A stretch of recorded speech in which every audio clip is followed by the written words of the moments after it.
All right, we are on. So sorry about that. Thought I would show you all around my backyard a little bit while I'm here taking a little break from doing work. Since it's a nice day out, I thought I would do this and kind of show you what I've been up to back here. I've been trying to do a little gardening since it's been nice out. So let's get started. This is just sort of a storage area where I keep supplies. Of course, it's my garden shed. Keep all of my gardening equipment. Has a pretty cool door knocker on here. I've actually started to collect cast iron door knockers over the years. Hide in there if there's a real tornado? They probably will, bud. Yep. Max is building a storm shelter for frogs over in his area. This is my shade garden. This right here is normally canna lilies, but of course they don't start growing until about another month or so. I have the last year's piled down on top of them to protect them from the winter cold, because technically canna lilies are not hardy in Oklahoma, although I've managed to get these to come back for about, okay bud, for about the past really 7 or 8 years probably. And I've got some ferns, some hostas. You can see I have a snake plant in a container. This is a Japanese akuba. We've got some purple columbines down here. And this is, of course, a hydrangea that's just getting started. What are you working on, bud? And this is the Oklahoma. And I'm pretending we are in Oklahoma. Well, we are in Oklahoma, bud. And ever were outside people that used to live outside in Oklahoma? I'm sure there were, bud. So this. Are we the people yes. Are we outdoor people for pretend? We are, bud. Yes. So this area here with the green carpet, this is actually where Max's pool goes in the summertime. Although right now it's a big pit of sand because I had to level an area. So I put that green outdoor carpet on there to keep the neighborhood cats from turning it into their litter box. But over here are my vegetable planting beds. Just getting started, really. I've got peas planted in this one right now. Just planted those yesterday, actually. These are my tomatoes and peppers that I'm going to plant soon. This is a lion head, or bust, I guess you could say. It's actually my wife's. Got a clematis vine growing here as well. In this bed, I've got, that's some lettuce growing on the edge there, and then I've got some radishes and cilantro. Okay, bud.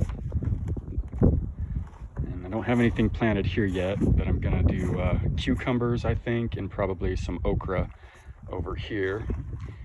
Nothing planted in that far bed yet either, but I think I'm gonna do my tomatoes and my peppers there. That is actually a chicken coop that I made last spring, 100% custom. I think I did a pretty good job.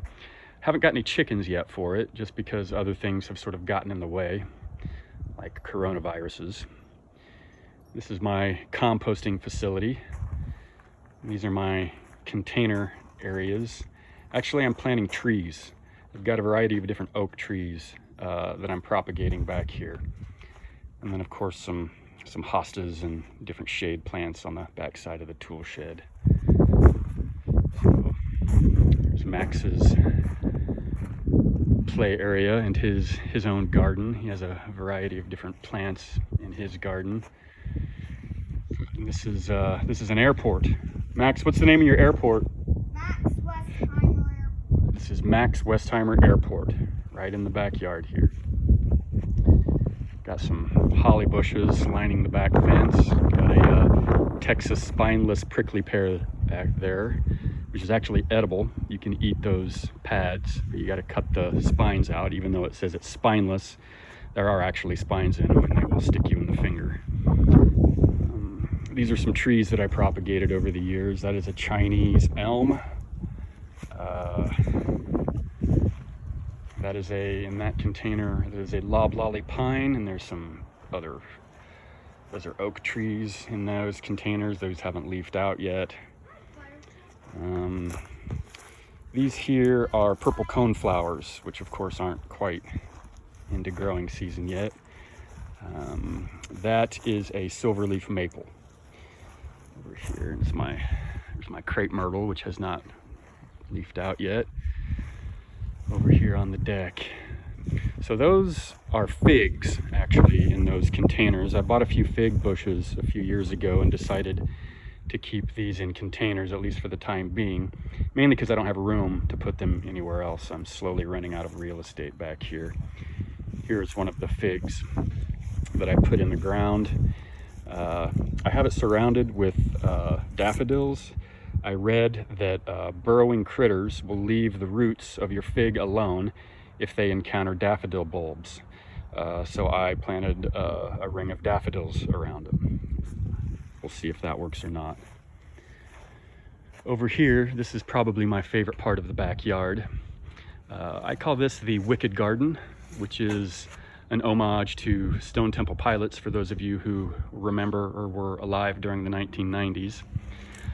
This is my Carolina jessamine vine, which is in full bloom. Looks absolutely stunning. Over here we have these are actually native plants, except for that middle one. Here I have Black-Eyed Susan, or Rudbeckia, which will bloom spectacular yellow flowers in the late summer. These are spiderwort, which will bloom sort of bluish, purplish little flowers, but only in the mornings, once the weather warms up a little bit. Both are native to Oklahoma. This is called bee balm. It is not a native plant. It is native more to the eastern United States, but it will bloom sort of spectacular red flowers. And the idea, of course, is that it's supposed to attract bees and other pollinators, which of course is a good thing. More spiderwort, more Rudbeckia. Over here, these are actually daffodils there, and more spiderwort. Got a pretty cool statue that I picked up from the greenhouse in Norman. Looks pretty hardcore. And then back here is, normally this is a shade garden. Got some hostas there. I just transplanted some variegated hostas, which haven't leafed out yet. I guess one of them has leafed out there a little bit. This ground cover is called Vinca minor. It expands like crazy. I planted it. It used to only be on the other side of that fence, but in the 8 or 9 years I've had it, it's grown under and through the fence and filled in this whole area. And it blooms a nice purple little flower early in the spring. I've got another one of my door knockers here. This is actually the god Pan. Supposed to be anyway. I got it because it looks like Satan. Not that I have any affinities for Satan. It just goes with the motif of the Wicked Garden, I guess you could say. Path. So you can see the Carolina jessamine vine has far more blooms on the south. Discussion question: why is that? Send me an email. Over here, got the grill area. Sun. This is actually the first door knocker I bought in my collection. It is a Greenman. Okay, bud. So I think that basically does it for most of the cool things in the backyard. Max is cleaning off his gardening equipment, which is ever so important. All right, I will see you all next time on the next installment I'll see you next time. of Our Backyard.